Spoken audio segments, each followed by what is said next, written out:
espero que sea un intercambio más que dar una clase magistral o una conferencia experta. Bueno, yo además también soy docente hace muchos años, doy clases de escritura, más para periodistas o como comunicadores, digamos, así que para mí esta es una instancia muy linda, digamos, un desafío de encontrarme con gente que esté estudiando publicidad, que está, como decía recién el profe, muy ligada a lo que hacemos nosotros, porque de alguna manera nosotros también al contar historias, bueno, en mi caso yo después voy a particularizar, yo ya hace un tiempo soy freelance, digamos, ¿no? O sea, trabajo para varios medios, pero con algunos con más continuidad, otros con otra continuidad, pero en general yo vendo mis notas, digamos, les propongo a los editores, mirá, tengo tal historia, o no sé, salió tal serie, o de pronto ocurrió tal asesinato, qué sé yo, y de pronto le vendo la nota, digamos, ¿no? Así que en ese sentido también hay una cierta publicidad de uno mismo con el foco de esa historia y qué es lo que en principio a uno le interesa escribir, ¿no? En este caso. Así que los puentes están muy estrechamente ligados con la publicidad. E incluso muchos de los periodistas tienen cierta idea media estigmatizada de la publicidad, ¿no? Como si fuera una cosa, que el marketing es una cosa como meramente comercial, y eso ha cambiado muchísimo por suerte, digamos, ¿no?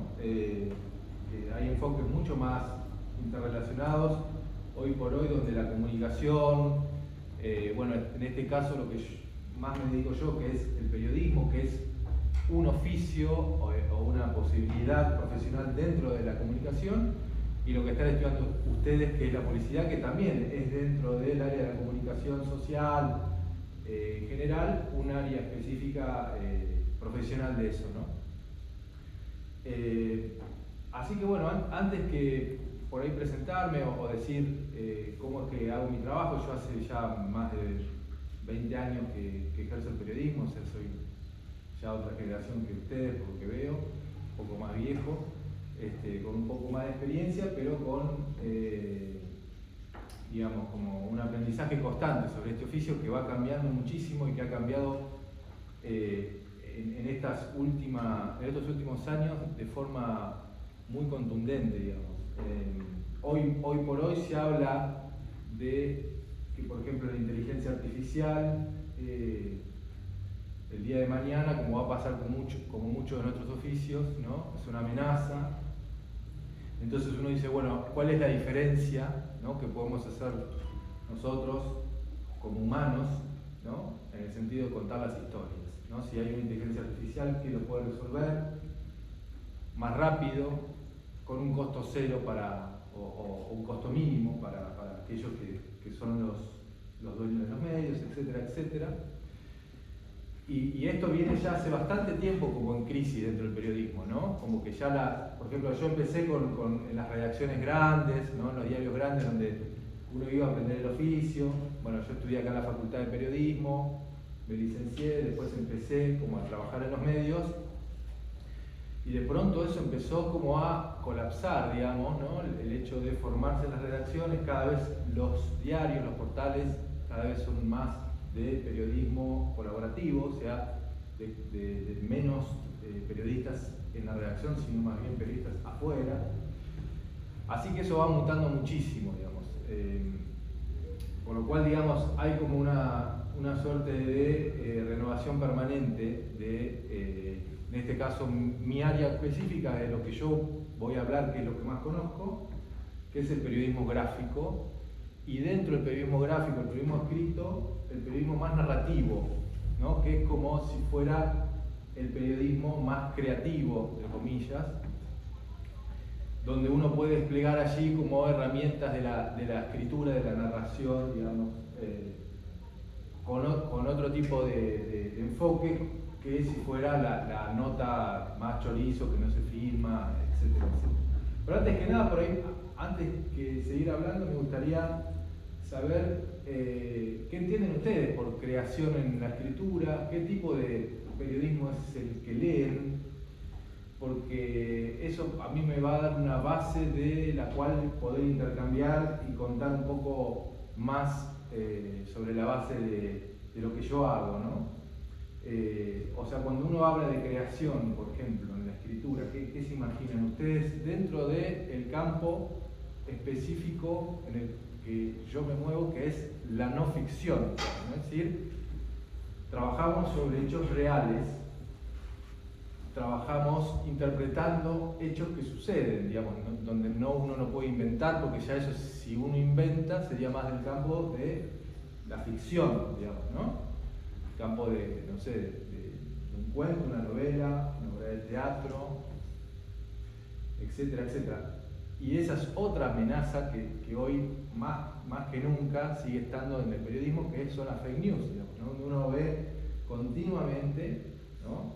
Justamente que hoy parece que la verdad no existe, que parece como que el oficio del periodismo también entonces estaría en crisis, porque si no hay periodistas que chequeen y que informen bien y que cuenten de alguna forma, reconstruyan una verdad, entonces bueno, da lo mismo que sea mentira, que sea verdad. Entonces esos límites también hoy están amenazando este oficio. Pero bueno, díganme ustedes, a ver, que me gustaría saber qué tipo de medios. Bueno, yo colaboro en varios medios que tal vez, no sé, algunos no los conozcan, o sí. No sé, ahí hay algunos medios, por ejemplo, Anfibia, ¿la conocen? ¿La revista Anfibia? ¿Sí?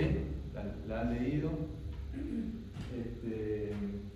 Bueno, después Clarín, Infobae, Rolling Stone, no sé cuál más. Página 12. Página 12. Infobae. Bueno, creo que son medios más o menos nacionales que conocen, ¿no?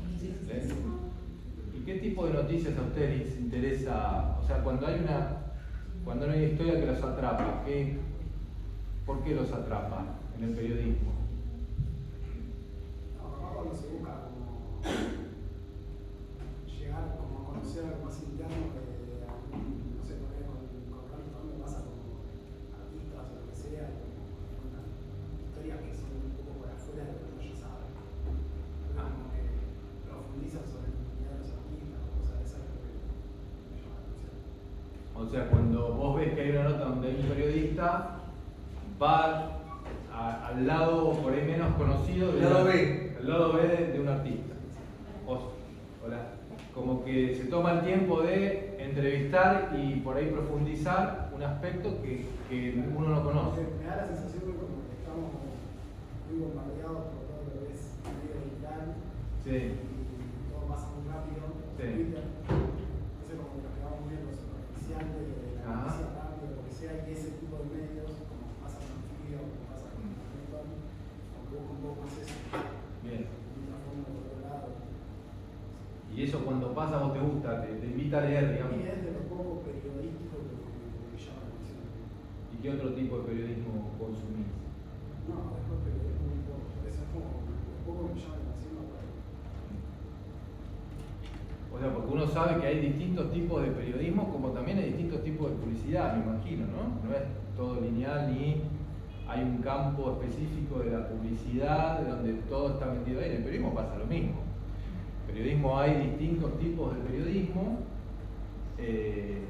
digamos, distintos tipos de medios, y esto, ¿no? Por ejemplo, periodismo escrito, hay periodismo televisivo, hoy, bueno, están los streaming, que es como la radio televisada, la radio sigue existiendo, y todos esos tipos de periodismo hoy están entrelazados con las redes sociales, donde en principio Twitter, Instagram, bueno, Facebook ya no tanto, pero funcionan a veces como si fueran agencias periodísticas, ¿no? O sea, de pronto alguien publica algo y a veces no importa que sea periodista. Igual yo lo que creo que Sí. pasa ahora es que uno no consume tanto un medio en particular o un canal de noticias en particular, sino que las noticias están dispersas por todas las redes Sí. y vas capturando los titulares más inmediatos o más llamativos. O sea, en Twitter te puede llegar una noticia tanto de algo de política como algo de los Rolling Stones. Entonces terminás consumiendo diferentes noticias de diferentes medios, pero por el mismo canal. Está bien. ¿Y a vos cuándo te pasa que te detenés con una historia? Que decís, Y lo que pasa es que lo bueno de Twitter, por ejemplo, Sí. es más encapsulada las noticias. Entonces por ahí no tengo, si quiero, si me interesa realmente, puedo ir al link y terminar viendo la nota, pero lo que normalmente pasa es que terminas leyendo el epígrafe o el titular y decís, esto sucede esto, y veo. En Facebook igual lo que pasa también es que ahí sí tenés por lo menos las noticias más plasmadas, tenés un poco más de información. Sí. Pero a mi parecer y mi consumo no lo hago tanto. Es como yo veo, por ahí lo de política me interesa bastante, no tengo un medio que elija, me gusta estar informada de ambos lados, me gusta consumir tanto como Página 12 como TN. Pero creo que lo más llamativo de las noticias en general es que todas hablan de la actualidad y es lo que primero te llega. Y después terminas consumiendo la misma noticia de diferentes puntos. Está bueno lo que decís. ¿Quién más? A ver, cuando de alguna forma uno se atrapa en este caso por la escritura, ¿no? Que es lo que un poco yo vine a hablar, no tanto otro formato, pero puede pasar también que hoy, no sé, el podcast, por ejemplo, de pronto captura una atención. ¿Por qué ustedes se interesan ahí? ¿Qué es lo que tiene eso de plus que trasciende, digamos, a esto que decía la compañera, del boom y la cantidad de tráfico que hay, lo decía el compañero también, de todas informaciones efímeras que pasan rápido, ¿no? Creo que ahora las noticias también están más enfocadas a los personajes. Se sabe que vende más mucho poner Javier Milei mató a alguien que poner ha sucedido un accidente cerca de. ¿Milei mató a alguien? No creo. Esperemos que no. Sí. Lo que llama más de la escritura son ahora las noticias amarillistas. El Bueno, titular amarillista. Sí, eso siempre fue igual, siempre fue el amarillismo, ¿no? El sensacionalismo, la sangre que chorrea ahí, es como que el morbo lo tenemos un poco todos, todas, pero a ver, algunos medios un poco más que para, no sé, digo, se pone la cabeza de un muerto, lo pone porque eso sin ningún escrúpulo genera likes y genera dale que va, ¿no? ¿Qué más? A ver, me interesa que me cuenten, o sea, son de leer, son de ir, de explorar, son de buscar, digamos, historias, o se quedan ahí con lo que está en la superficie. Digo, me interesa por ahí lo que decía el compañero, que a él le interesaba un aspecto de cuando los artistas, por ejemplo, hablan de lo que por ahí no se sabe, lo que uno de pronto se encuentra con un artista, con Abel Pintos, que cuenta que tiene amor por la jardinería, supongan, y cuenta cómo eso se desarrolla y dice, wow, ¿no? O sea, el jardinero detrás del músico, ¿no? Pongamos en el caso. Pero ¿qué más? ¿Qué les interesa, digamos, sobre todo a nivel creativo, pienso yo, no solamente en el sentido del interés específico de me interesa la política, la cultura? Yo por lo menos opino que a mí lo personal, y por un análisis que hicimos una vuelta con unos niños que hizo el diseño, nos dimos cuenta que estamos como acostumbrados a prestar atención mientras hay muchos estímulos a la vez. Entonces, por ejemplo, nos dimos cuenta que los alumnos prestan mucho más atención a través de TikTok o a través de plataformas en donde puedes hacer muchas cosas y a la vez escuchar algo. Y si eso te llama la atención, ahí se enganchan a averiguar o buscar la historia o lo que presenten por detrás. A mí en lo personal me interesan un montón de cosas que pueden pasar en tanto política y no sé. Ahora justo en Francia pasaba de una violación de una mujer que está muy re polémica, pero no soy de ir y buscarlo así en una página. O sea, si me saltan algún programa donde me engancha la chica que está hablando lo que sea, ahí sí, voy a las noticias, leo, investigo. Pero bueno, me va por ahí. Y por ejemplo, en el caso de esta mujer, que es, bueno, ustedes conocen esa historia que está contando la compañera, ¿no? Que salió a la luz en estos días, de una mujer que el marido la dormía y la hacía violar por los amigos, una cosa tremenda. Sí, la publicaba prácticamente. Claro, la publicaba incluso como a ver quién se ofrecía ¿no? Sí.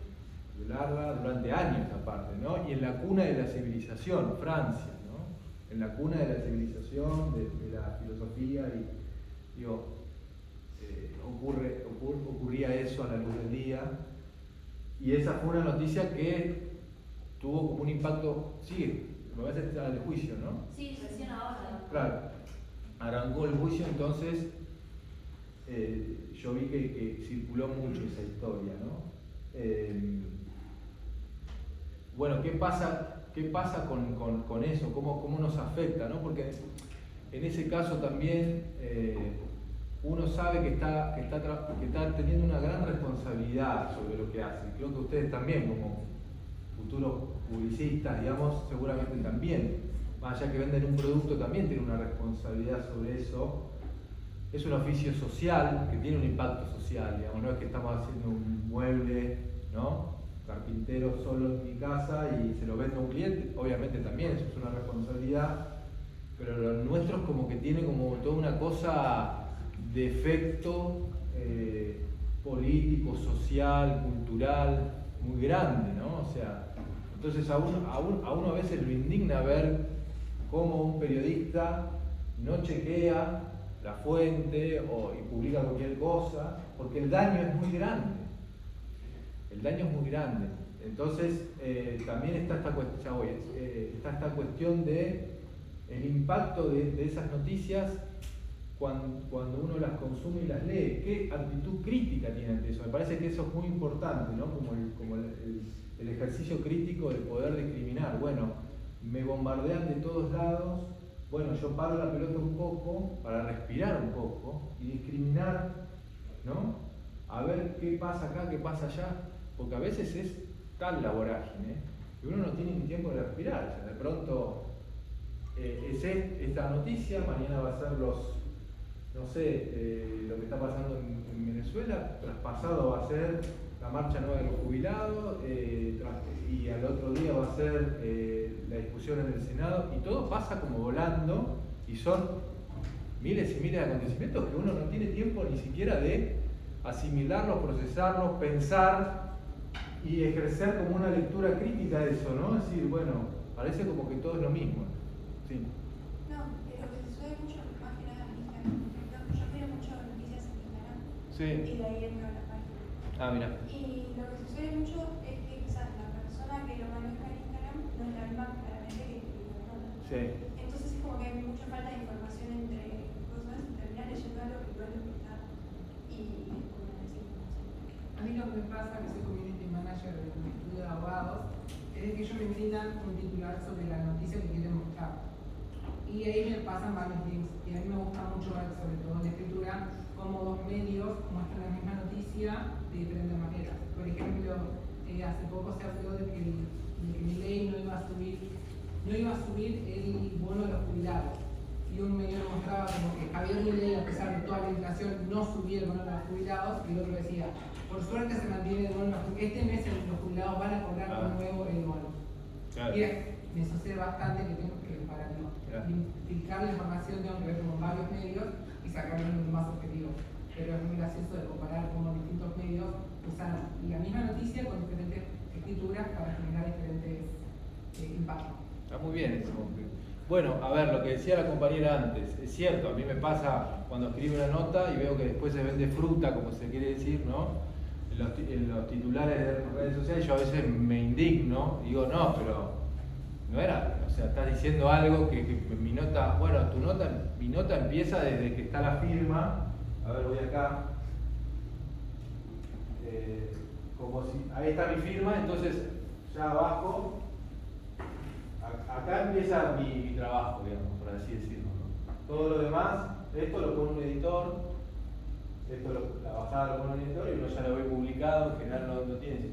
Imagínense las redes sociales que a veces, lo digo anfibia, que son por suerte bastante cuidados, pero me ha pasado en Infobae muchas veces que, por ejemplo, para atraer al lector ponen un gancho explosivo que vende fruta. Bueno, no es tan así como, bueno, vos sabés cómo son un poco las reglas del mercado. Y bueno, un poco son las cosas que uno tiene que ceder. Y yo digo, bueno, por lo pronto cuando empieza mi nombre, abajo ya me hago cargo de mi trabajo, pero es cierto esto que decís, de que a veces lo que opera como gancho no se condice después con lo que dice la nota, ¿no? A mí no me ha pasado nunca que haya habido un error, porque ahí sí me hubiera indignado y hubiera hecho un desastre. de que se dice una cosa y después en las notas se dice otra, ¿no? Pero en general se infla, ¿no? Es una estrategia de marketing, yo entiendo eso, ¿no? De pronto hay que poner un gancho, atraer al lector, pero a veces es grosero.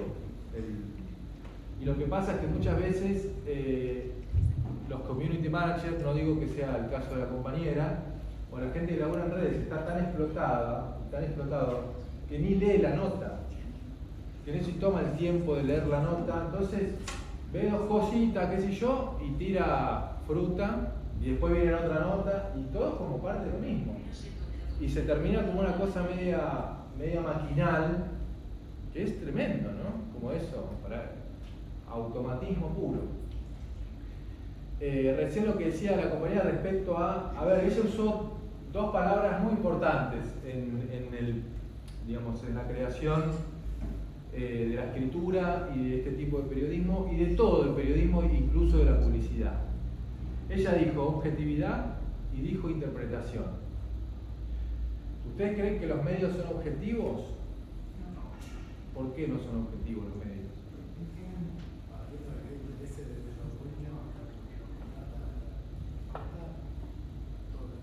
Bien, no, porque algunos medios dicen nosotros vamos hacia la objetividad, somos periodismo independiente, ¿no? Eso uno lo ve todavía en muchas de las empresas, sean más grandes, sean más chicas, se vende ese eslogan, ¿no? Mentira. Nadie es objetivo porque, bueno, ocurrió un accidente, supongamos que ocurrió un accidente acá y ahora el 80. Bueno, fue un auto y una bicicleta. Está bien, esos son los datos objetivos, si querés, hechos reales que sucedieron. Yo si soy periodista y voy a cubrir ese hecho, y si pongo fue una camioneta contra un auto, estaría mintiendo, ¿no? Estaría haciendo trampa. Ahora, fue un auto y una bicicleta, está bien, pero voy yo, que soy diferente que todos ustedes, y cada uno cuando vaya, lo va a interpretar de distintas maneras. Entonces, ¿qué está operando ahí? La subjetividad de uno sobre la objetividad que son esos hechos concretos, o sea, accidente de tránsito, bicicleta, auto. Ahora, por ahí vas vos y hablas con el vecino de al lado y hablas con el policía que fue y tenés la información de reconstruir cómo fue el accidente. Perfecto. Eso puede ser que lo publique, supongamos, en Crónica. Ahora voy yo después y además de hablar con el vecino, hablo con el bombero que fue a apagar el fuego. Sumo una fuente más. Y el bombero me dice, no, yo estoy en desacuerdo con el policía. Para el policía, acá la culpa fue de la bicicleta, que vino en contramano, o sea, por cómo la huella, mirá, ¿no? Y después va a venir un tercero periodista que por ahí va a hablar con el bombero, va a hablar con el vecino y va a hablar quizás va a mirar para arriba y va a decir, alguien que estuvo arriba quizás tiene el panorama completo del accidente. Entonces descubre que hay un vecino de un cuarto piso que es justo en el momento del accidente, estaba fumándose un pucho en la terraza y vio. Y eso cambió el panorama de todo el accidente, porque lo que vio el tipo, ¿se entiende? Entonces, ¿qué está operando ahí? La interpretación del periodista, el comunicador, que ante un hecho objetivo, construye la noticia, digamos, con su interpretación, es decir, con su trabajo. Yo interpreto esto ejerciendo esa mirada, ¿no? Entonces, nunca el periodismo, jamás el periodismo es objetividad. El periodismo es subjetividad sobre hechos objetivos. Porque también es cierto que no se puede decir cualquier cosa. Cualquiera no puede decir esto. Sí, para mí fue que la visita... No, para vos no. A ver, ¿cómo te vas? ¿Dónde justificás? ¿Con quién hablaste? ¿Cuáles son tus fuentes para decir lo que vas a decir? Bueno, pasa también, perdón que te interrumpa, pero pasa también. Hace poco pasó con un caso de malversación de fondos donde Alconamo salió a decir por televisión y una nota periodística datos que no tenían fundamento y como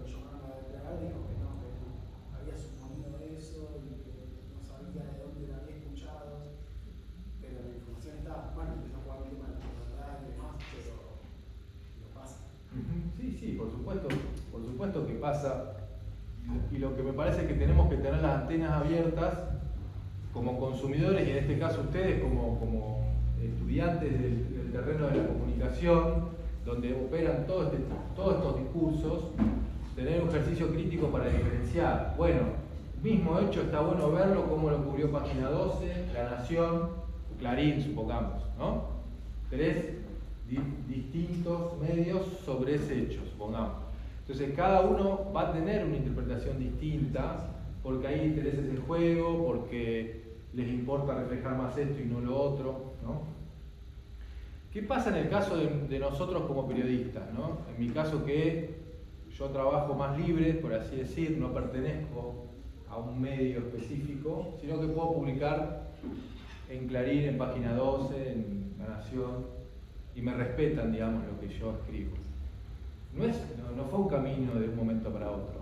Yo me tuve que formar muchísimo, primero, no solamente en la facultad, sino también como lector, porque si voy a escribir o voy a tratar de escribir bien y no me leí todo, digamos, lo que de alguna forma para mí y para lo que iba aprendiendo era importante, jamás después iba a defender nada, o sea, ¿no?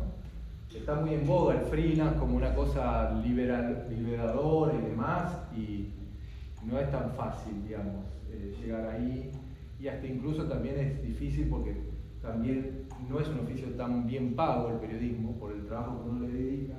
Entonces renegás muchas veces más de las que, digamos, yo puedo decir, bueno, ustedes pueden decir, pero vos publicás en un montón de lugares. Bueno, sí, está buenísimo, porque yo aparte elijo los temas. O sea, ayer estuve en un recital de jazz, por ejemplo, a mí me encanta la música, y qué mejor, ¿no?, que escribir sobre lo que uno le gusta. Y mañana me voy a un viaje y de pronto puedo escribir una crónica de ese viaje. Yo creo que te mandé, ¿no?, alguna nota de viaje también. O sea, me gusta hacer deporte, hago un trekking y de eso hago una crónica.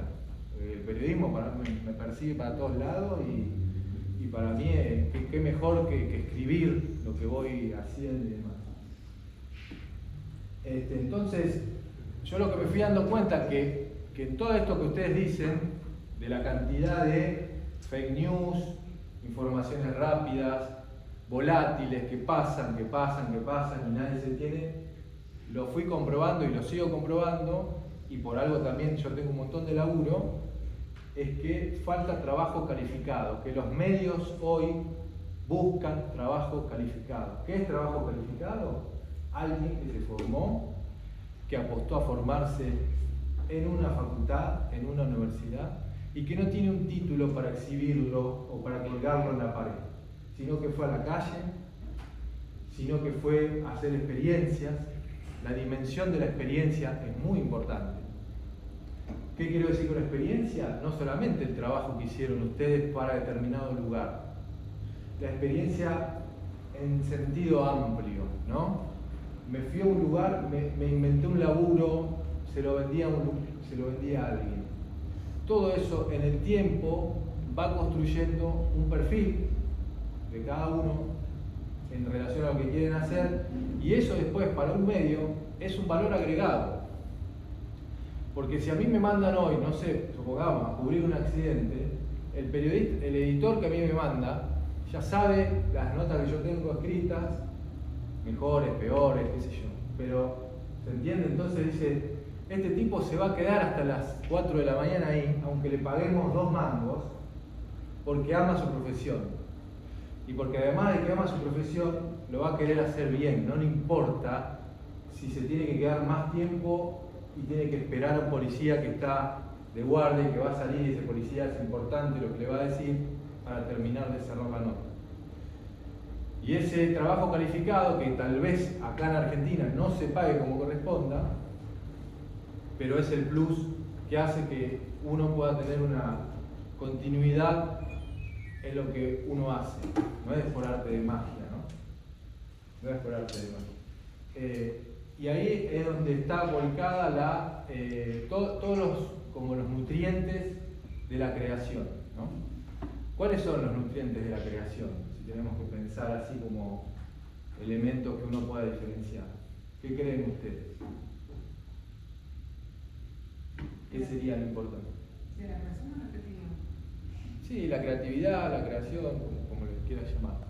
O si diferenciás también. Tomar conceptos viejos y presentarlos de una manera nueva. A ver, ¿qué sería eso?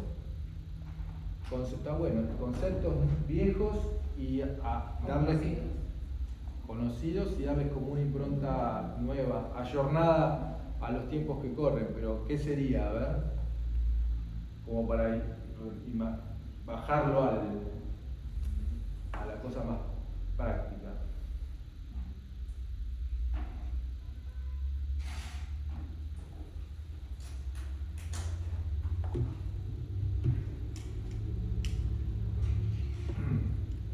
Bueno, tal vez tenga que ir a las notas, ¿no? No sé si por ahí yo no quiero aburrirlo ni aburrirla.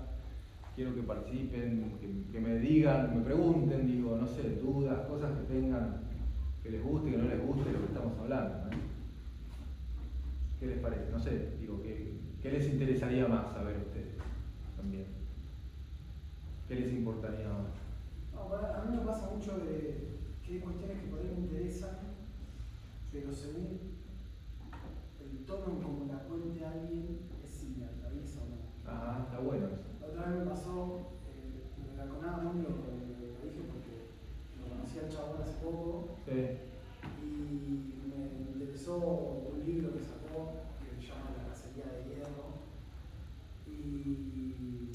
¿Qué es sobre la plata? Sí, tiene muchas cuestiones sobre la plata y sobre Bucetich y un montón de cuestiones de historia sobre la seguridad nacional y demás. Sí. Pero me pasó eso, a mí nunca me interesó eso y gracias a cómo lo contó en una nota en la que trabajamos juntos, digamos, me interesé por la carrera de él. Ah, mira. Entonces, y ahí empecé a buscar y me apareció esto de los dichos de la plata esta y los fondos, qué sé yo. Pero me pasa un poco eso quizás, que más allá del clickbait o de cómo entras a una nota en las redes sociales o lo que sea, si realmente el tono, la forma de comunicación que utilizan me interpela, es donde me quedo leyendo y eso bueno, y también se nota esto que decís sobre la pasión, sobre la redacción, sobre el escribir, ¿no?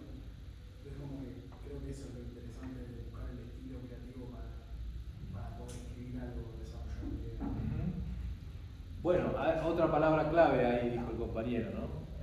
Que es el tono, es decir, el cómo está contado. No tanto el qué, que es importante que esté, digamos, ¿no? El ejemplo que daba recién, banal, pero a mano, era lo del accidente de tránsito, sino también el cómo, es decir, cómo lo voy a abordar. Y ahí está la creación, en sentido estricto, la forma. Si no tengo el contenido, por supuesto que no voy a poder hacer ninguna forma. A ustedes les pasará también en la publicidad. Si yo no tengo el contenido bien arraigado, no voy a explorar ninguna forma posible sobre eso. Bueno, acá lo mismo. Es importante el contenido, por supuesto, son los cimientos, es la base. Si yo lo investigo bien, pónganse voy a dar ejemplos, ¿no? Sobre este tipo. No sé, ¿ustedes escucharon hablar de Luciano Benjamín Menéndez? ¿No saben quién fue? Bueno, Luciano Benjamín Menéndez fue peor que Videla, para que ustedes tengan una idea, en la dictadura militar. Este tipo abogaba por que se los fusile a todos en una plaza. O sea, Videla fue el que fue, pero el chabón era como que no quería esos fusilamientos a viva luz, quería centros clandestinos, era más político dentro de los militares. Este era un sanguinario total, digamos, ¿no? O sea, era tan represor como Videla, pero era mucho más tremendo, y de hecho se pelea con Videla, porque en la dictadura no todo fue lineal, hubo guerras intestinas. O sea, yo para hacer el perfil de este tipo tuve que leer mucho sobre el ejército argentino, bodoques de investigaciones aburridísimas, pero para entender bien, a mí lo que me interesaba era esto, despojarme de mis prejuicios, escribir sobre un hijo de puta, pero sin opinar, poniendo mis prejuicios de lado. Ese es un trabajo muy interesante, desafiarse, ¿no? Es decir, yo ya sé que este es un hijo de puta, pero voy a pensar en cómo se convirtió este tipo, que no deja de ser un humano, porque no es un monstruo, es un humano, como cualquiera de nosotros, pero que se convirtió en una bestia asesina y que tuvo legitimado por la sociedad en ese momento, ¿no? O sea, fue un personaje que en su momento fue el que fue porque también hubo una sociedad que lo legitimó. Entonces, el título ya está bueno el título, a ese título nunca disparó un tiro, porque este tipo fue un sanguinario, un represor, que lo mandó a matar y nunca disparó un tiro, nunca. Entonces yo tenía una... Y bueno, acá yo hablé con los hijos de... Bueno, ella murió, ¿no? Murió de viejo. Fíjense la cara que tiene, ¿no? Los ojos. Hay una descripción de la mirada, de los ojos, que yo la tengo ahí con una periodista que me entrevistó en los 80, que fue maravillosa. Es decir, uno ya empieza... Acá tiene un personaje. Bueno, es una crónica larga. Yo en general escribo textos largos, medios. Pero a mí lo que me interesaba era, este tipo estuvo mucho tiempo en la democracia impune, ¿no? O sea, un montón de tiempo no tuvimos leyes para que los represores puedan ser juzgados. Entonces a mí lo que me llamaba la atención es nadie lo quiso cagar a trompadas, suponiéndose familiares de víctimas. Y sí, y después de hacer un gran reporteo, no encontraba a nadie, de pronto uno me dijo, sí, yo le di una trompada una vez. ¿Y qué hace uno como periodista ahí? Quiero saber, contame. No sé, me da vergüenza, no, bueno. No, contame, que me parecía una escena tremenda, que el chabón le haya... Y no fue una trompada sino más, parece que lo picó tanto que el tipo se cayó ya siendo viejo, ¿no? Hasta que lo convencí, porque en esto también, ustedes también tienen esta cosa del convencimiento, la persuasión, ¿no? Es decir, nadie va a hablar, nadie va a decir las cosas así nomás. Hay que convencerlo, hay que generar un vínculo de confianza. Yo como periodista, ustedes como futuros publicistas, ¿qué hacemos? Hablamos con la gente. Si no tenemos don de gente, si no somos respetuosos, si no sabemos escuchar más que hablar, escuchar, agudizar los sentidos, si no estamos despiertos, la persona se nos va. Si estamos mirando el celular en vez de entrevistar a alguien y mirarlo a los ojos, se nos va.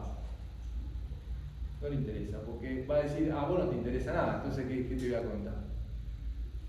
Bueno, hasta que me contó, y esa escena para mí fue muy importante. Fíjense, yo ya estoy hablando de escenas, ¿no? Un concepto para mí importante para hablar de cómo construir el relato, el tono que decía el compañero. Sí, tengo la información suficiente como para ya sentarme a escribir la escena.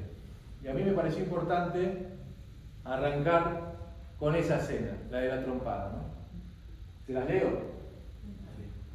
La mañana fresca y soleada de fines de marzo de 1997, Alberto Salguero Vaca Narvaja, 30 años, sobrino de Fernando, líder montonero, conduce por la avenida Octavio Pintos de la capital de Córdoba hasta la calle Democracia. Ahora, fíjense que yo ya lo pongo en presente, ¿no? Conduce, para poner la acción específica de que el lector se sitúe en el momento del presente. Un Renault 9 gris pasa a gran velocidad. Apenas baja la ventanilla, lo primero que ve es el pelo blanco. Descubre que el viejo que se cree dueño de la calle es Luciano Benjamín Menéndez. A Salguero Vaca Narvaja no le importa llegar tarde a su trabajo de biólogo. Asesino, hijo de... Bueno, acá, fíjense, yo uso el diálogo, que es como dentro de la creación literaria y narrativa un recurso a mano, digamos, ¿no? Para darle acción, para darle contexto. Bueno, asesino, le dice impulsivamente, Menéndez, 70 años, ahí ya voy al represor, ¿no? A describir cómo estaba ese día, pullover gris, pantalón de vestir, baja con el rostro desencajado. Cuando le grita esto, el otro baja como loco. En el auto lo acompaña una mujer, en el auto. ¿Qué me dijiste?, pregunta el ex militar. Asesino, hijo de puta, repite Salguero desde su asiento. Apenas escucha el insulto, Menéndez, 1,75 m, o sea, lo describo un poco, se le arroja encima. Salguero Vaca Narvaja, 40 años menos, fornido, los brazos largos, abre la puerta y le pega una trompada, luego otra. Y cuando el hombre intenta agarrar el cuello, lo noquea con un golpe en el mentón.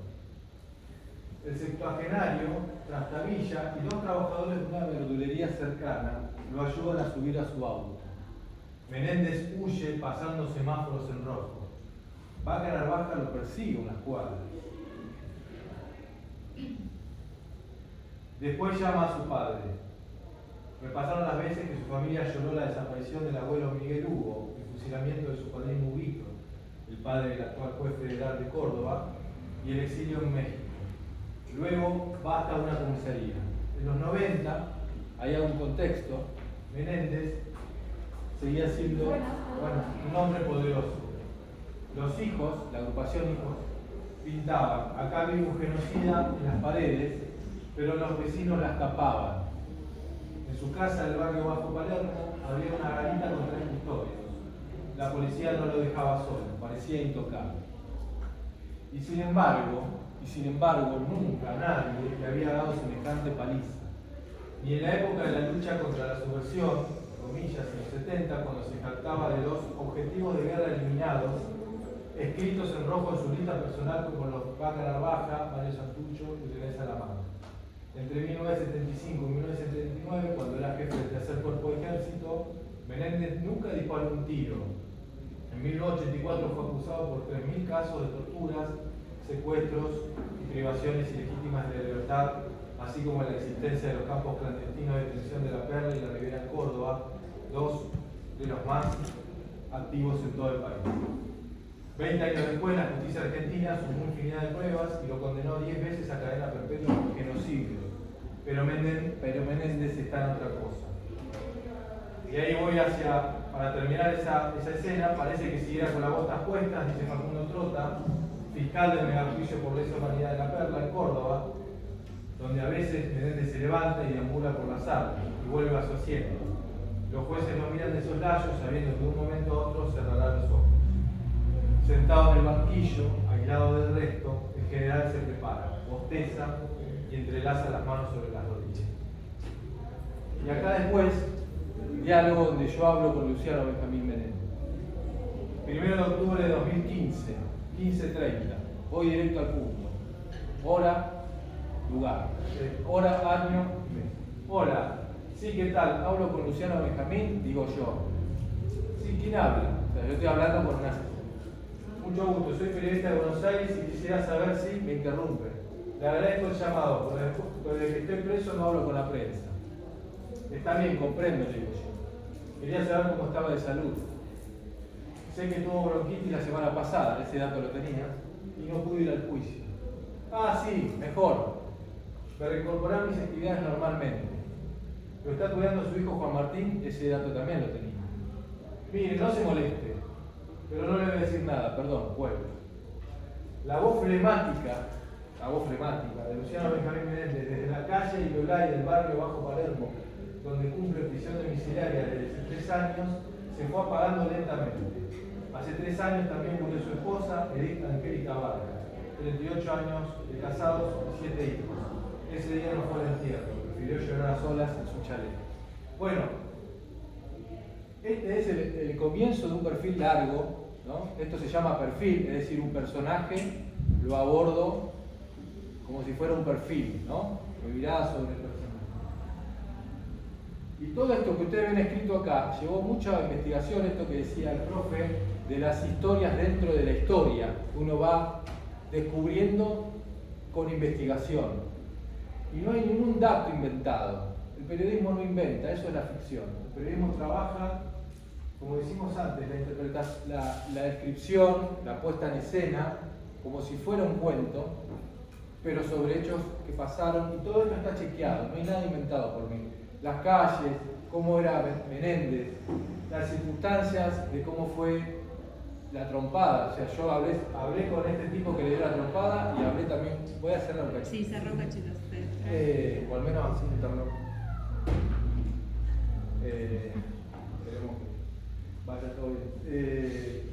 la descripción, ¿no? El lector necesita ver a los personajes, necesita ver rasgos. Ahí está la creación. Cómo es que están vestidos, datos elementales y después acción, ¿no? Bueno, este es un ejemplo de lo que hablábamos recién, ¿no? Cómo describir una sesión. En este momento estaba vivo Menéndez, bueno, ahí yo hablo con él. Pero después hablo con los hijos. O sea, después me atiende, yo seguí llamando, por supuesto. No hay peor no para un periodista. El primer no es nada, 2 no es nada. O sea, tiene que haber 10 no quiero. Uno se le va ingeniando sin ser pesado, sin ser acosador, para entrarle por otro lado. Entonces, un momento me atendió el hijo. Y el hijo me empezó a contar un montón de cosas. Con él escuchando del otro lado, que yo escuchaba que levantaba el teléfono, controlando, asomándose. Bueno, acá está Menéndez con Videla, con Bussi, que es el dictador represor de Tucumán. O sea, un tipo que tuvo todo el poder que quiso en Córdoba. No sé si conocen Córdoba y el norte argentino. Bueno, era de él.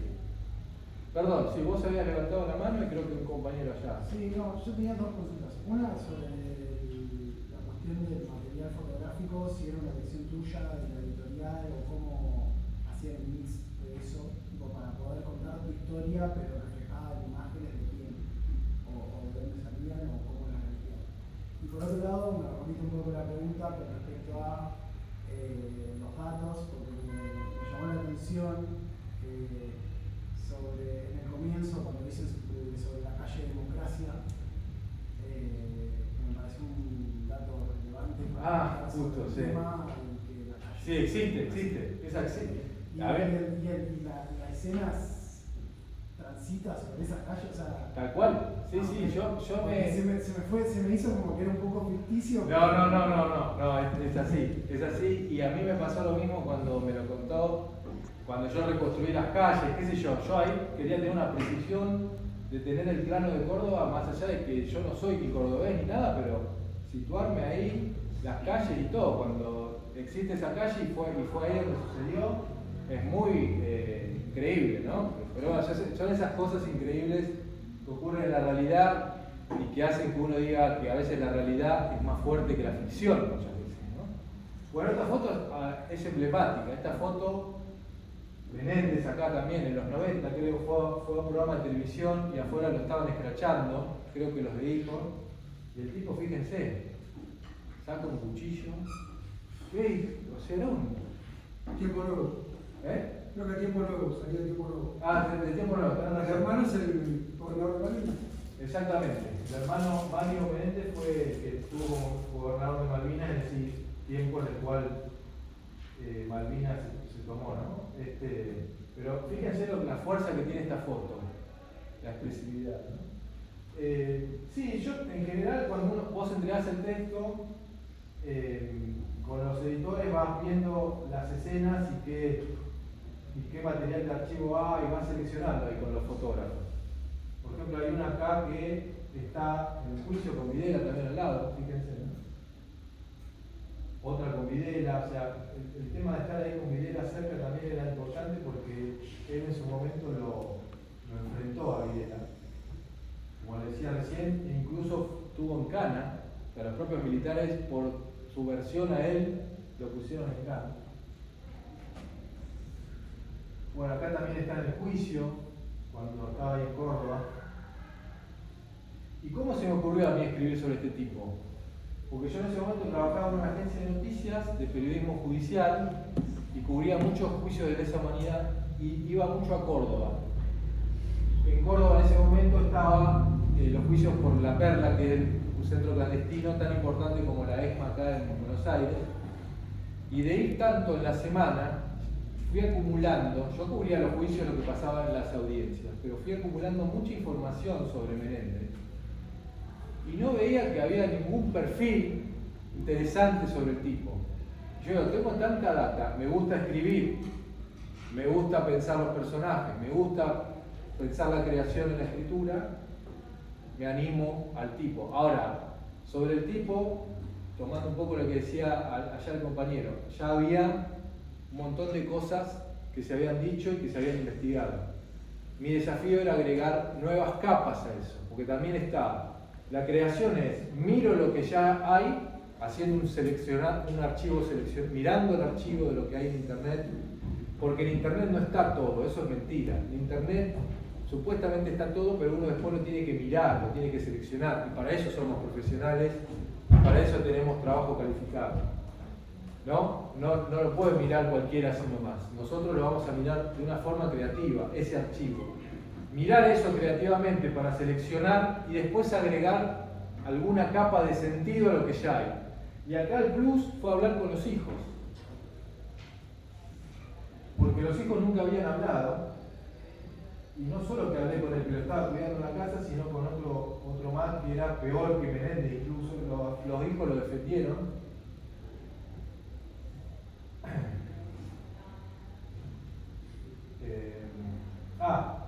Voy al hijo.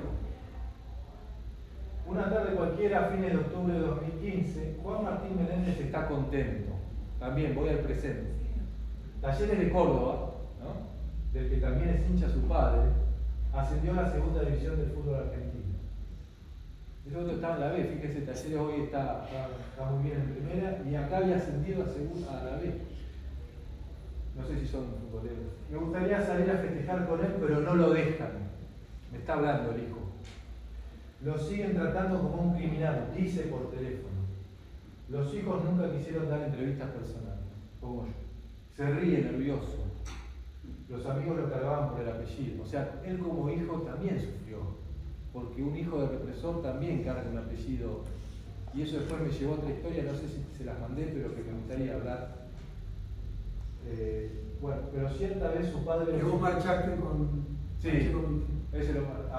Pero cierta vez su padre los invitó, no paró de hacer bromas y lo vieron como alguien normal y divertido. Eso me dijo él, entonces por eso lo destaco más entre comillas. La peor bronca, dice, la sintió con los 4 escraches de hijos. No quiero que vuelvan a aparecer, dice, desde el encierro de su pieza, donde pasa la mayor parte del día. Imagínense al hijo de un represor cuidando a su padre, no pudiendo salir de la pieza. O sea, yo trataba digo, esto de la empatía, ¿no? Incluso trataba de ponerme en su lugar, ¿se entiende? Como sin forzarla. Pero Juan Martín se tranquiliza y vuelve a hablar de Talleres. Volvemos a ser grandes, dice, ¿no? Después que su papá es sencillo, un hombre de bien, dice. Lo escribe así. Ve más noticieros que películas y las comidas le da igual si el menú es arroz con queso o salmón rosado. Eso me lo dijo. No es muy gourmet, es bastante espartano, dice sobre su padre. Espartano, se entiende, ¿no? Militar. Espartano, te digo yo. Sí, se ríe. ¿Cómo se reparten los gastos de la casa? Pregunto yo, atrevido, ¿no? A papá lo borraron. Nota de redacción. Para un lector que por ahí no sabe, en 2001 el Ministerio de Defensa le dio de baja como general retirado junto a Antonio Bussi, el profesor de Tucumán. Pero él sigue cobrando la jubilación, me dice el hijo. ¿Me cuenta cosas? ¿Ustedes sufrieron por ser los hijos de Menéndez? Le pregunto yo. Mi viejo sufrió 3 infartos, ¿no te parece mucho?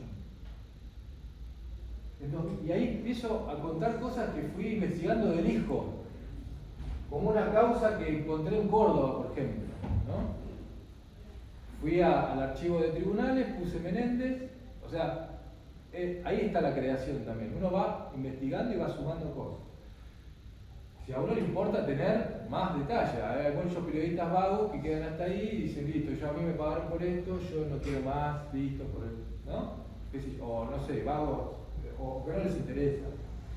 En 2006, Juan Martín fue detenido por la policía en la madrugada de un domingo. Soy el hijo de Menéndez, fue lo primero que dijo cuando le pidieron documento. Olía alcohol. Horas antes había frenado en la puerta de una casa. Allí vio un nene de 8 años. Salió del auto, se bajó los pantalones y le exhibió los genitales. Juan pagó fianza y recuperó la libertad. Emilio Salguero, referente del hijo filial Córdoba, dice que no tiene nada en contra de los hijos Menéndez. Ahí yo hablo con un referente de hijos para que me cuente a ver qué piensa de los hijos. O sea, esto de equilibrar las voces. Uno también tiene que ser justo y dar voz a varios en el relato. pero piensa que el dictador, así lo llama, por eso lo pongo entre comillas, debería estar en una cárcel común. Los organismos de derechos humanos construimos una condena social, por algo le dicen el chacal o la hiena. ¿Quién puede defender ahora al represor más condenado de la Argentina? Desde que está con prisión domiciliaria, Argentina apareció caminando, Menéndez apareció caminando por las calles y yendo a turnos médicos sin que los ciudadanos se sorprendieran. El 9 de diciembre de 2015 circuló por Facebook una foto de la sala de espera del Instituto de Pedagogía de Córdoba. Estaba solo, de traje y turbante y sin custodia policial. Nadie reparó en su rostro cadavérico, salvo Pablo Gramaglia, que acompañó a su padre, militante de los 70, a un chequeo médico. No pude hacer más que sacar una foto y hasta con miedo, pero no podía dejar que esto pase sin más, escribió en su Facebook. Bueno, uno le va sumando capas, ¿no? Escenas para enriquecer el texto. Bueno, lo que iba a decir era que esto cuando yo hice este perfil, 2016, por ejemplo, todavía los hijos de los represores no habían hablado, que para mí era un tema muy interesante, y acá descubrí que querían hablar. Y eso me llevó a investigar a Echecolás. Supongo que saben quién fue Echecolás, ¿no? Fue el máximo represor de donde estamos parados ahora, de La Plata y de Buenos Aires, y de hablar con los hijos de Echecolás, hasta que descubrí que la hija se cambió el apellido y es psicóloga, y entonces eso me llevó a conocerla, a trabar un diálogo con ella. No sé si está acá. ¿Está acá? ¿No? La nota de... No sé si de todas las que abrí. Bueno. Si no puedes abrir y escribirlo. No sé dónde estaba. Como para tener o sea, fíjense que de una nota uno no lo abarca todo, no lo agota todo, y de pronto se desprendió acá de esto, y los hijos de los represores. La creación es continua, uno no agota todo en una nota, y eso desprende una nueva pregunta hacia una nueva creación futura. Entonces eso me llevó a los hijos de los represores y ahí hice la nota de la hija de Chicolás. Esta es. ¿Qué página era? ¿Página 12? No, Anfibia también. Anfibia, fíjate arriba, la última. No, esta es la del cuádruple crimen de La Plata. Cuádruple crimen de La Plata. Bueno, temas livianitos, ¿no? Este cuádruple crimen a mí esta fue una de las notas más leídas de Anfibia en su momento, porque había mucha gente en Argentina que no conocía este caso y se horrorizó de lo que pasó ahí, porque fue, ¿ustedes saben este caso? La Loma. La Loma. Un karateca, una hiena y 4 mujeres muertas, ¿no? Bueno, también me pasó lo mismo. Yo lo estaba investigando el caso. ¿Cómo se llama? ¿Acá? ¿Te puedo hacer una pregunta? Sí. Después, quizás es un poco personal, pero ¿cómo haces? No pasa nada. A ver, un poco más fuerte si podés. ¿Cómo haces para convivir con la ansiedad de saber en los temas que te estás metiendo a escribir para poder, primero, seguir el recorrido profesional y segundo, para tener una vida? Para poder continuar con tu vida personal teniendo que investigar tanto y teniendo que tener que hacer tanto proceso para llegar al resultado que vos querés escribir. Está buenísimo lo que preguntás. A ver, uno en este tipo de periodismo se implica personalmente, aunque no esté la primera persona, aunque yo no diga yo soy tanto, tengo una vida, siempre llegás al hueso de la cuestión, te implicás emocionalmente, intelectualmente, con tus miedos, tus prejuicios, todo eso lo pones, ¿no? Emoción, mente, todo eso está relacionado, no está separado el espíritu de la mente, y todo eso lo vas trabajando, ¿no? O sea, uno tiene que manejar la ansiedad, tiene que trabajar la paciencia, porque las historias, si no van a estar, si uno no trabaja la paciencia, si uno no trabaja la ansiedad, y ahí recurrís a un montón de instancias de la vida, qué sé yo, desde terapia hasta otro tipo de medicinas alternativas, qué sé yo.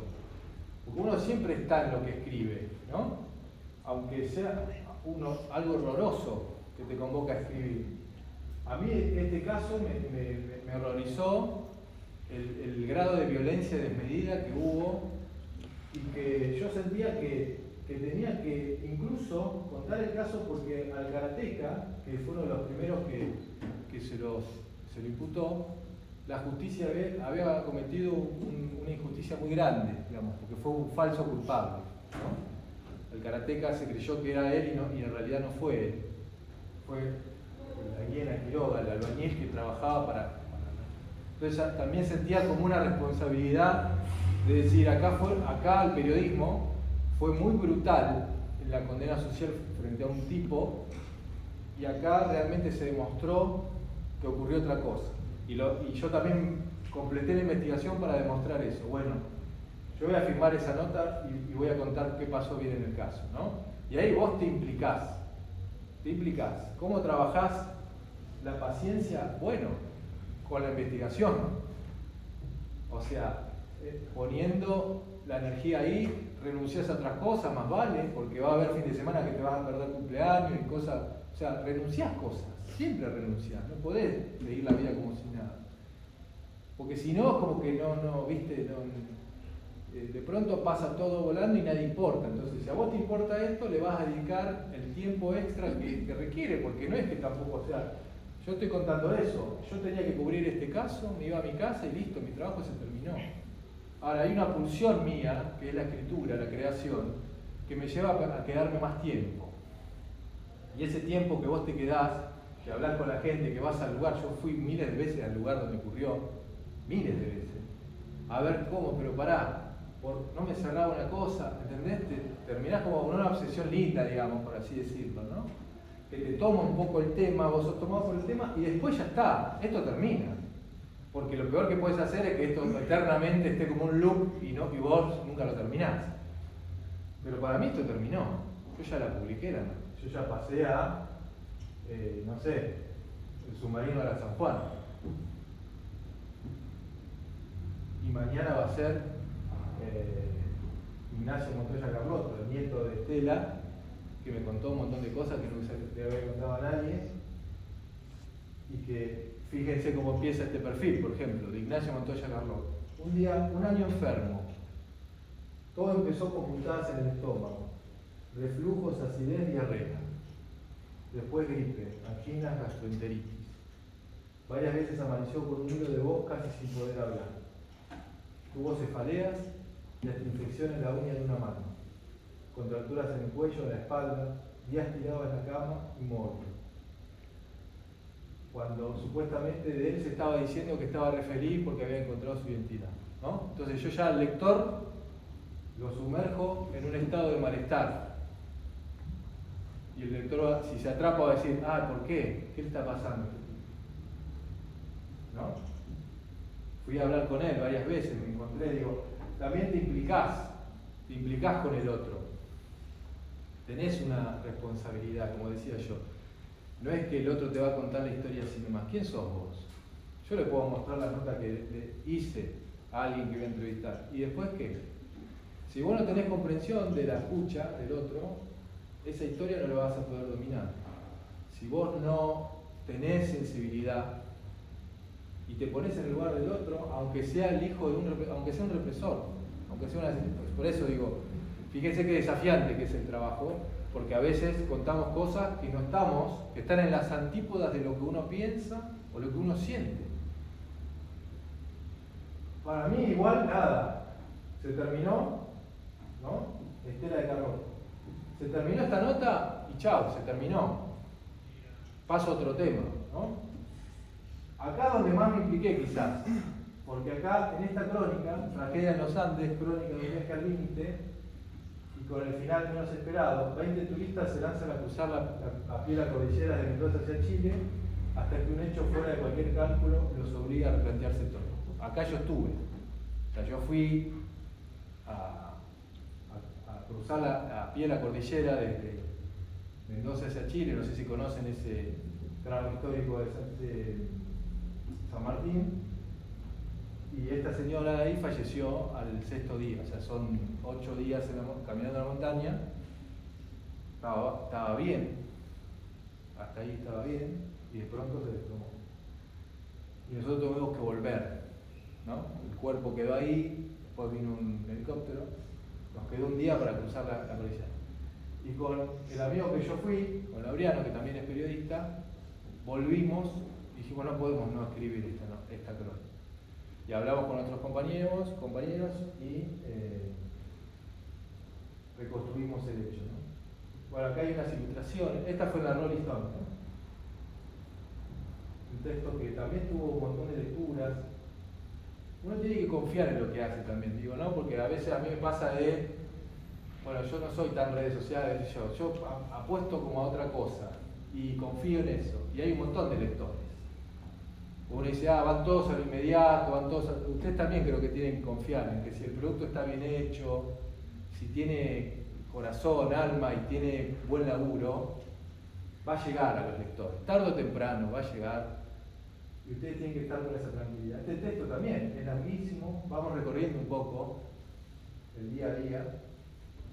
Le vamos dando lugar a los compañeros. Acá está Marcela, que falleció. Reconstruimos la historia de Marcela también. Estoy tapando, ¿no? No, veo. ¿Está bien? Sí. Los guías que estaban ahí, ¿cómo fue ese rescate? El helicóptero que va a buscar el cuerpo. En medio de la nada, imagínense la cordillera de los Andes. Estábamos a la vuelta del avión de los uruguayos.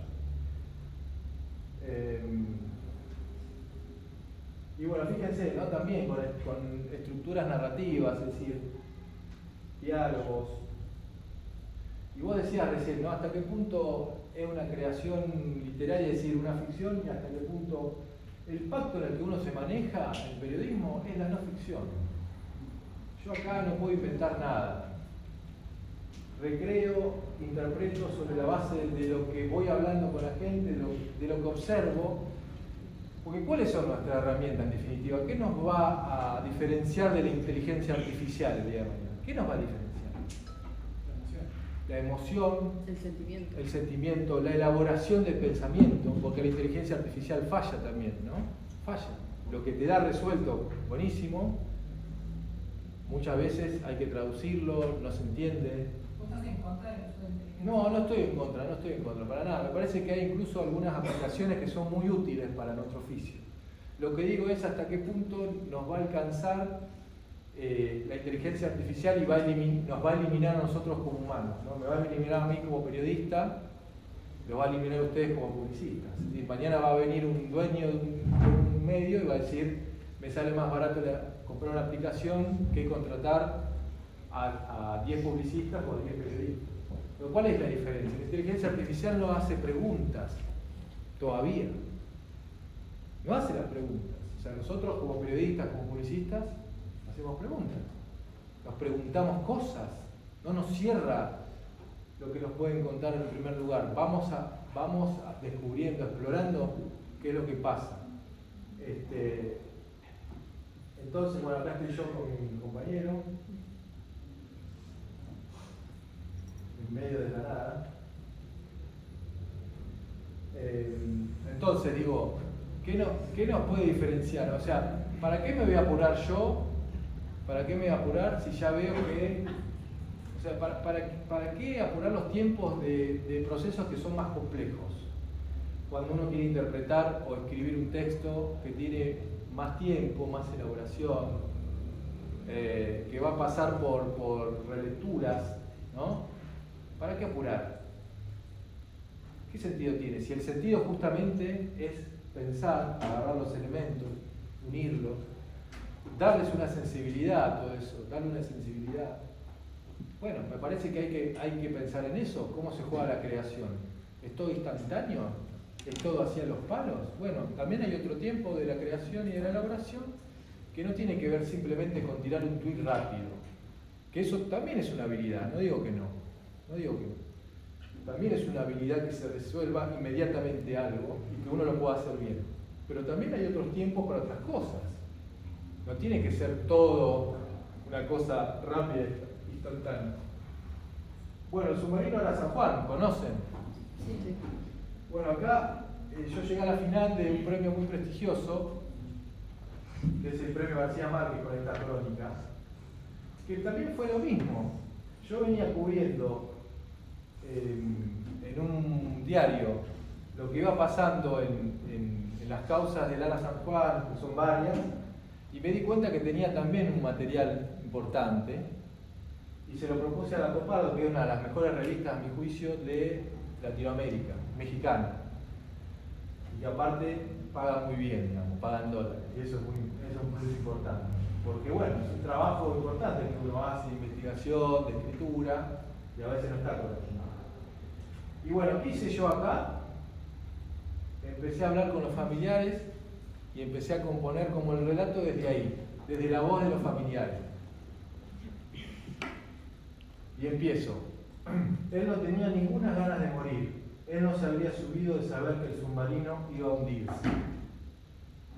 Amaba a sus 3 hijos, me amaba a mí. Los 5 juntos para todos lados. Nos encantaba viajar. Me acompañaba a los torneos de pádel que yo jugaba. Soy Paola Costantini, tengo 39 años. Se trabó. Con Oscar nos conocíamos hace 15. Mi hijo pequeño, Tiago, siempre me dice que le regalemos algo a papá. El otro día quiso comprarle un reloj. Y eso que cuando Oscar se fue, mi hijo tenía apenas 1 año. Ahora estoy preparando la fiesta de 15 de mi hija Sofía. Ese era un sueño también de Oscar. Me he olvidado de llorar. Lo sueño cada vez menos. La última vez nos reíamos. Antes de eso soñé la secuencia del submarino. A Oscar lo veía desesperado. Nos acostumbramos a estar sin él, pero lo extrañamos mucho. Habíamos acordado que él se ocupara de trabajar y yo de la casa. Nos casamos jóvenes. Últimamente hablábamos de cambiar un poco esa dinámica, pero se quedó en el camino. Hoy sigo dedicada a la familia. Voy a cobrar la indemnización que ofreció el gobierno. Una vez me dijo que el día que él no estuviera más, quería que lleváramos sus restos al mar. Fue una tragedia, pero se podría haber evitado. Ese submarino tenía problemas. ¿Por qué seguía navegando? Nadie sabe por qué. Se trabó, no sé si... ¿Lo querés refrescar por allá arriba? Mira. ¿Cómo? ¿Lo querés refrescar por ahí? ¿Ese? ¿Así? No, el circulito. Ese.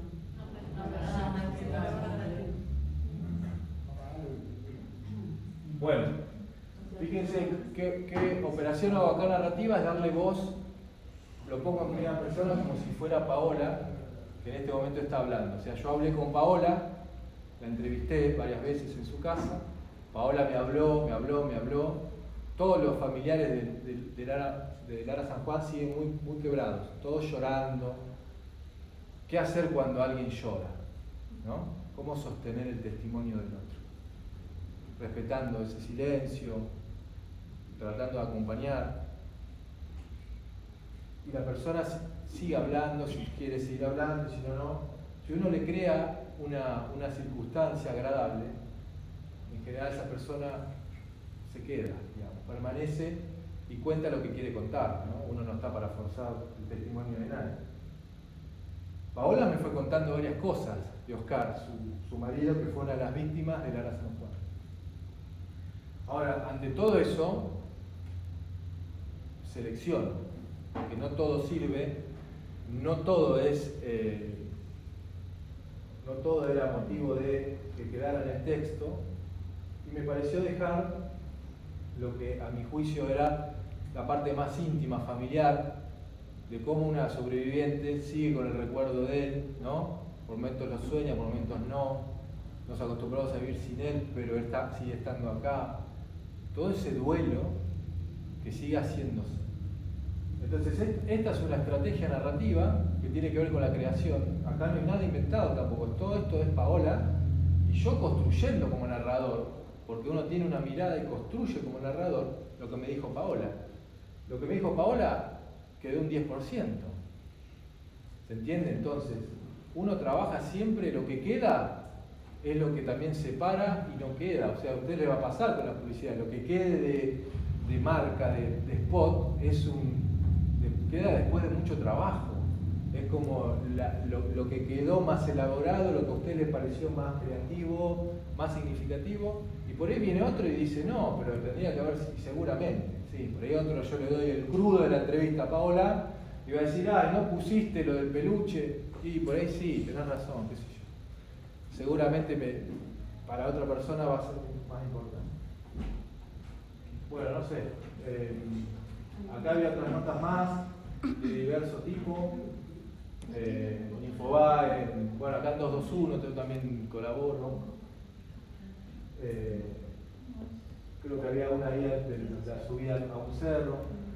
Bueno, esto para dar cuenta un poco de lo que es el trabajo de la escritura, de la creación de la escritura, y cómo opera la mirada y la subjetividad y los sentidos de uno, ¿no? Como persona, como decía el compañero muy bien, uno tiene una vida y también esto repercute en la vida de uno, digamos, cómo hacer para, bueno, tener muy claro también lo que uno va a hacer y tener claro también qué efectos o qué significación tiene, ¿no? Y creer en el poder de los relatos. Bueno, no sé si tiene alguna pregunta más. Bien. Bueno, no sé. Yuyo Pereira, maestro de la fotografía local. Fíjense, hay historias por todos lados, digamos, ¿no? Locales, internacionales. Acá había muerto Yuyo y a mí me pareció, yo quise escribir esta nota, yo edito una sección, los 2.1, que se llama Begum, que sale todo. ¿Lo leen ustedes este portal? Lo conocen, ¿no? Por lo menos lo conocen. Bueno, esta sección va los domingos, a mí me toca editarla. ¿Saben lo que es el trabajo de un editor? ¿No? Un editor, además de escribir, selecciona los temas y va eligiendo a ver va seleccionando quién puede escribir esos temas. O sea, a mí me toca acá un trabajo más de editor, no tanto de narrador, si bien cada tanto escribo como en este caso. Entonces, la habilidad de un editor es decir, acá hay una historia. En este caso son historias de La Plata, historias más en el tiempo, personajes, acontecimientos, sucesos, etcétera, etcétera, que hayan ocurrido o de personajes grandes, ¿no? En este caso que falleció, y hago una semblanza de este tipo, recorro la trayectoria. Pero un poco ese es ese trabajo, ¿no? Más de selección. Entonces acá a mí me pareció importante como reconstruir la historia de Yuyo. Hablé mucho con los hijos. Acá está Yuyo, en su escuela. Él creó una escuela que fue muy importante en La Plata. A los que les gusta la fotografía, quedaba ahí en calle 44, en su momento explotaba de gente, cuando sobre todo la fotografía era más analógica. Él tenía una técnica que se llamaba técnica estenopeica. Y bueno, acá yo voy hablando con los hijos, bueno, dio clases también a fotografía de niños, bueno, esto de la imagen y el texto, ¿no? Que decía el compañero recién. Y bueno, yo acá, nada, fui sumando testimonios también, ¿no? Para reconstruir bueno, esta es la escuela de fotografía. Clarín. Bueno, yo escribo bastante en la revista Eñe, que sale los fines de semana, que es de cultura y de arte. En este caso, una película que vi y me encantó, y le dije a la editora, che, quiero escribir sobre esta película. Bueno, dale, anda. Las Bestias llegó al estreno en el multipremiado film español inspirado en un crimen real, ¿no? Y acá lo que hago es escribir sobre la película, ¿no? Usando más como la crítica cultural, es el lenguaje de la crítica cultural. Empiezo por una escena y lo voy desarrollando, ¿no? Buenísima esta película, si la pueden ver, es genial. Las Bestias se llama. Después, acá en Cohete a la Luna también colaboro. Un documental sobre el caso Vicentín. Vicentín fue un caso del anterior gobierno, como, digo, a esto es lo que interesa más la política, lo judicial. Y acá en este caso un documental da cuenta de esa trama, cómo hace un documental con la imagen, con los testimonios, para dar cuenta de una trama económica y política compleja, ¿no? Bueno, acá también como reconstruye un poco el caso, cuento el documental. Página 12, suplemento Radar.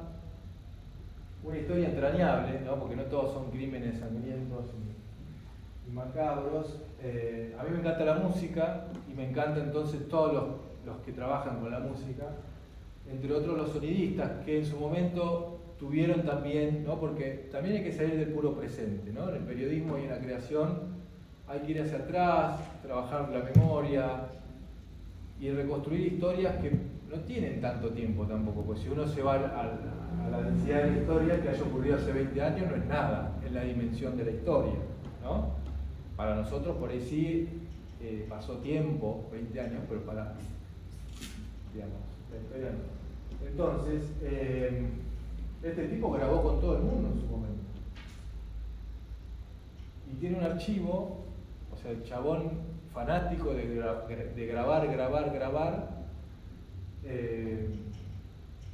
Y entonces yo pude, a través del hijo, acceder al archivo, fíjense, ¿no? Ya una antigüedad, cassettes, videos, pero bueno, ni vivieron la etapa analógica, imagino que todo esto les va a resultar la prehistoria.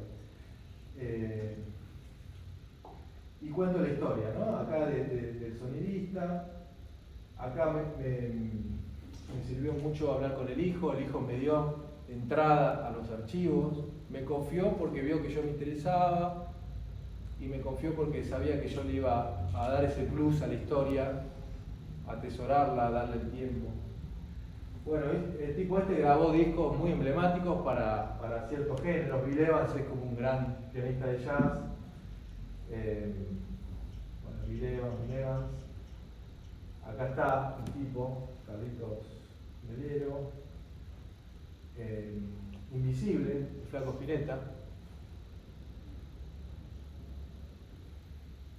Grabó un disco en vivo en el Coliseo en 1975. Esto para los que son más melómanos es una joya. Y esto fue tapa de Suplemento Radar de un domingo. Infobae. Raúl Kreisel, por acá a la vuelta. Dueño del diario El Día. Hace rato que no hablaba. Lo convencí para que hable. A 50 años del secuestro y muerte de su padre, uno de los asesinatos más olvidados de los 70. Habla Raúl Kreisel. Poco afecto a dar entrevistas. El dueño del diario El Día de la Plata contó detalles y sensaciones desde adentro de la familia, como nunca antes lo había hecho. Acá, ¿cuál es el plus? Que un tipo importante para acá, para la ciudad de La Plata, conocido ciertamente por otros, decide hablar. Esa es la novedad. Kreisel.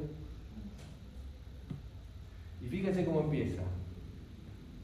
Raúl Kreisel entrelaza las manos en el despacho del segundo piso del diario El Día de la Plata, el mismo en el que su padre, David, se sentaba donde él está ahora y atendía políticos, sindicalistas y empresarios, gente cercana como el radical Germán López o el secretario de Energía y Combustibles, Antulio Porcio.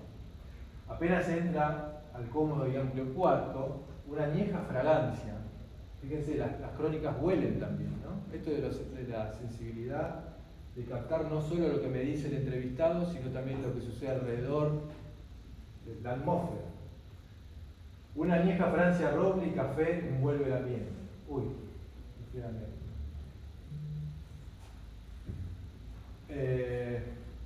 los sillones, la biblioteca, el escritorio, las ventanas. Todo sigue intacto como hace 50 años.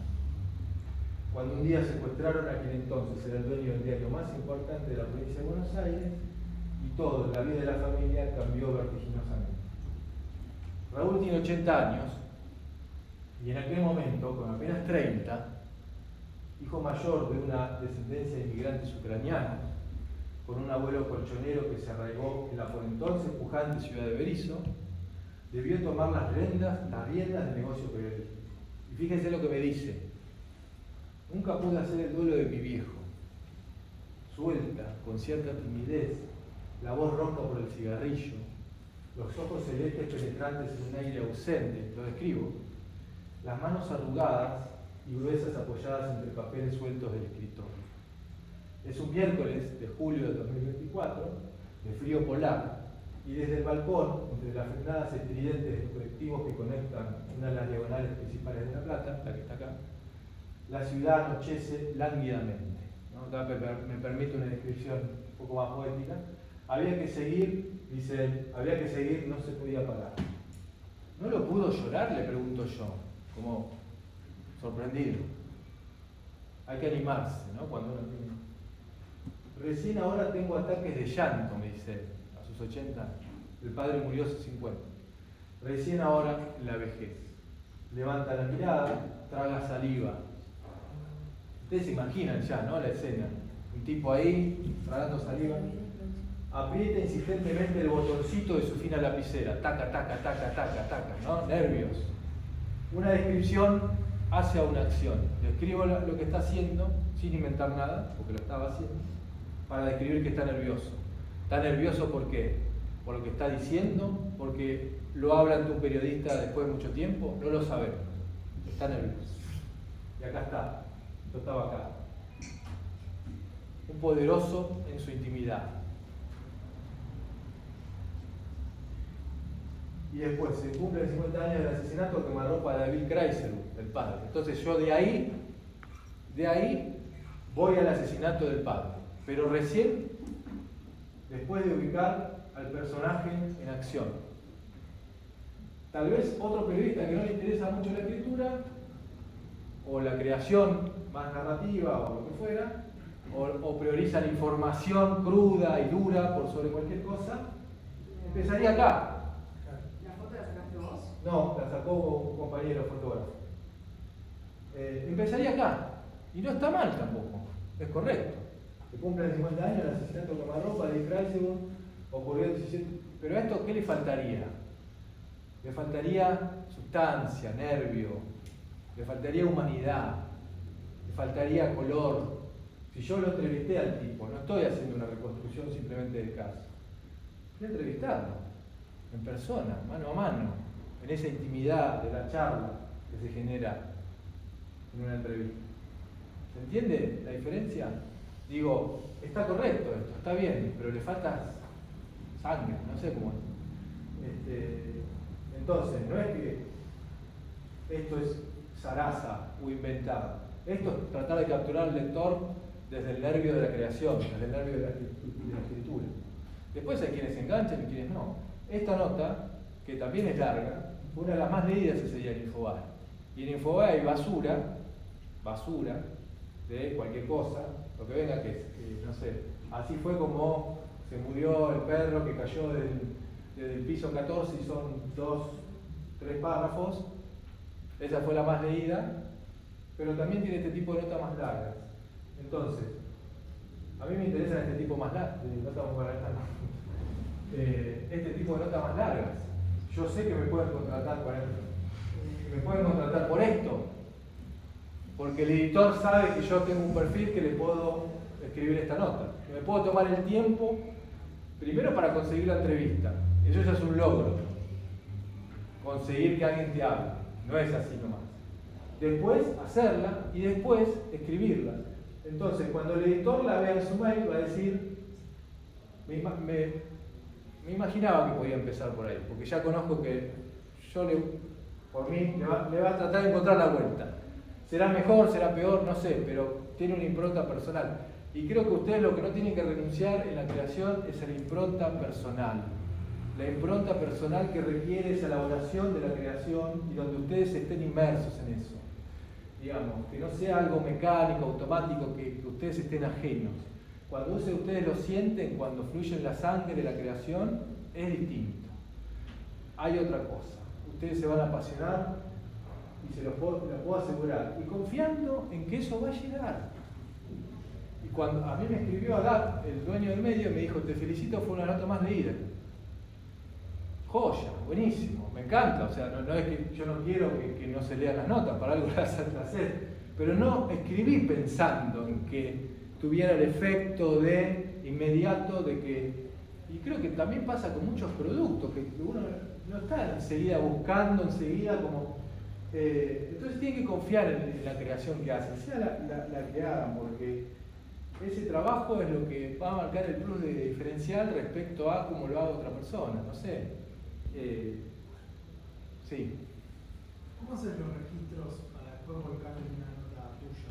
¿Cómo hacer los registros en los que vas, lo que Bravo, sí, bravo. Sí, a él lo primero que le dije fue, Raúl, necesito grabar la entrevista, ¿usted lo entiende? Sí, cómo no, porque aparte este tiene fama de que no deja grabar. Condición número 1, cuando chateé con el tipo, Raúl, necesito grabar la entrevista. Si el tabú me decía que no, bueno, me parece que se le va a pelear, básicamente. Hay mucha gente que te dice, no quiero que me grabes.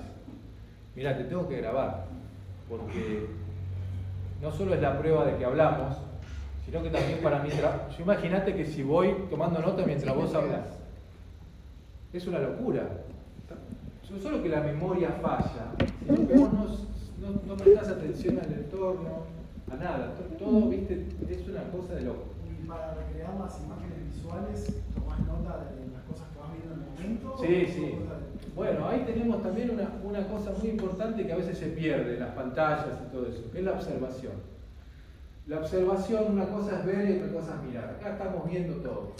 Ustedes ven algo así. Y otra cosa es mirar. Mirar es el detalle. Mirar es cuando uno hace un plano y ve las manos de este tipo, o le ve la mirada, ¿no? Mientras habla. Habla, pero a su vez acá está pasando otra cosa. ¿No? O sea, entonces a mí como narrador, obviamente, yo leo un montón, miro películas, voy a obras de teatro, escucho música, trato de que todo eso me empape, o sea, la influencia vos la notás cuando lo escribís. Lo que queda en el texto es todo lo que vos también fuiste recibiendo de inspiración y de formación. No es que de la nada la musa inspiradora baja y te dice, ay, escribí esto. Y después vas probando, qué sé yo, vas probando versiones, comienzos, ¿viste? A veces los comienzos no son lo más fácil que te sale. Entonces tratás de equilibrar eso. A veces con versiones, hasta que de pronto nada. Algo que tiene del periodismo, y creo que la publicidad también, es que tenemos que entregar el trabajo. No podemos estar eternamente con esto. Hay un editor que me está esperando. Y si yo fallo, como fallaría un cirujano en su operación, imagínense, desastre. Lo tienen que tomar de igual manera. O sea, esto es adrenalina pura. Voy, entrevisto a alguien, escribo. La adrenalina es, dentro de 2 días tengo que entregar la nota. Entonces, por supuesto que habrá, yo ahora la leo, digo, ay, me hubiera puesto esto, qué boludo que fui, ¿no? Miles de veces me pasa. Uy, qué detalle me perdí. Quedará para la próxima nota. Yo tengo conciencia de que esto tiene que estar entregado a tiempo. Y ustedes también eso. Entonces, ¿les va a quedar cosas siempre en el tintero? Por supuesto. Pero tienen que entregar. Entonces, la neurosis que tenemos todos se pone a prueba en un plazo de laburo. Ojo, la del submarino a la San Juan, 6 meses estuve haciendo esta crónica. Yo fui a Mar del Plata, ¿no? La mayoría de los familiares están en Mar del Plata. Le dije a la editora, dame tiempo porque no llego, no estaba conforme con el texto. A veces los editores comprenden. Bueno, tomate el tiempo que no sea eterno, ¿no? Una nota más del día a día como la de Kreiselburg, listo. ¿Se cumplen 50 años de la muerte del padre? Es ese día que se cumple 50 años. El otro día ya quedó vieja, ¿no? ¿Se entiende? Pierdo la carrera, pierdo el curso y soy irresponsable. Por más que hay, sí, la creación literaria. Nada, o sea, tenés que entregar el texto. Y a mí me pasa muchas veces cuando trabajás del otro lado como editor, que vos escuchás, tengo una historia para hacer buenísima, bueno, dale, hacela. Y después te encontrás con miles de excusas y el texto no está y vos te querés morir. Pero pará, me dijiste que lo ibas a hacer, sí, pero no lo encontré nada. No importa, resolvelo, son periodistas, tenés que entregarlo. ¿Se entiende? Entonces hay también un aspecto terrenal que hay que bajar y hay que entregar ese texto, digamos, no podés estar 20 años, digamos. Por más que hay tiempos más largos y hay tiempos más cortos, pero en general hay que entregar. Bueno, me parece que hablé un montón, ¿no? Al final quería que hablen ustedes, no sé qué hora es. No, sabemos que también ya tenías que ir, nosotros, bueno, un poco como hablamos al principio, muchas de las cosas que vos planteás, creo que tenemos puntos en común. Sí. El tema de la investigación es fundamental. Fundamental. Si bien, nada, hay como este concepto de que la publicidad de creación, son creativos, No, también hay mucho de investigación, Sí, mucho obvio. de ir a las fuentes, y también hay mucho esto de las figuras retóricas y literarias, Sí. que es una de las herramientas que utilizamos nosotros los que trabajamos en esto para poder contar una historia, ¿no? Porque como vos decís, la historia contada, o sea, nosotros siempre decimos, nosotros no estamos para informar, estamos para persuadir. Y vos de alguna manera también, También, venís a sí, persuadir, obvio, digamos, ¿no? obvio. Ya no es el periodismo, es